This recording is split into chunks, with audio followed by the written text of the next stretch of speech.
Welcome back to Your Eye on Health with Dr. Sudip, Bose Medical Center Hospital. Doc, thanks so much for joining us today. Great to be here. Looks like we're having a battle here. Yes, we are in the middle of a war. We have tanks that are rolling. We have soldiers that are marching. We have vehicles in formation. With all this going on, what do you think the effect's going to be, Robert? I mean, it's getting heated. They're getting hot. Yeah, yeah. I mean, it's like when you step out of your car. You've been running in the car for a while. The engine feels warm. Yep. When you're outside working out or running around like these soldiers are, it's getting hot. It gets hot, yeah. and that's exactly what's going on when you have a fever. It's our body's army, our body's immune system. Internal army. Yeah, the internal army that's fighting off invaders, like whether it's bad bacteria or bad viruses, millions and millions of them up there. We have an inner army that fights it. That inner army is working hard. It's heating up, just like all these vehicles and the soldiers here. Yeah, all right.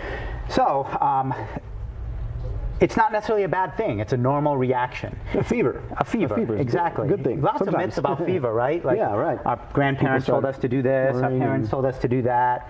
But I'm going to tell you something that your grandparents probably never told you, is that a fever can be good. A fever is not a bad thing. It's not dangerous.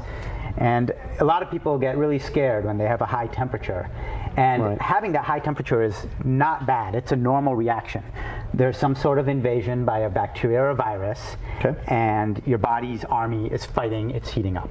Right. And that alone is not bad, because the body's army is fighting. It's strong enough to fight. It's fighting off those bad, some of them are really bad, invaders. Absolutely. The more important question is why they're fighting. You know, what is the invasion from? Right. So most of the time, if there's a fever and the temperature is high, you know, there's a lot of rumors. You know, your brain does not melt. Right, you know, the temperature does not cause anything bad. There. It's a normal reaction to your body. Right. How about when it comes to kids? Because I'm sure that's the big concern when you have parents, their kids are heating up and they put the thermometer in their mouth and it's over 100. What's the concern there? How hot? What temperature should you be worried? So medically, usually we count 100.4 degrees as a fever. Right. And the main concept again here is it just a fever? Or is there a fever and something else? So if it's just a fever and the child is playful, the child is smiling, it's probably going to be okay, and you probably don't want to take that child into a hospital where there are more germs everywhere and get the child even more sick. But if this invasion is from a really bad bug, you're going to know it. There's going to be fever and something else, like symptoms. Fever and not being able to take anything orally. Fever and so much dehydration there's no urine output for 12 hours. You know, an elderly patient may drop their blood pressure so low that they're fever and passing out. Baby, usually less than 3 months, their immune systems aren't as strong. You know, if they're not arousable, fever and not being arousable. So if there's an and something else that you probably won't miss, then go in and get some help. But usually, if it's just a fever, let the inner army do its job. Yeah. And real quick, a lot of people, I'm sure parents out there want to get that fever down right away. What's the best avenue to take to help with the fever?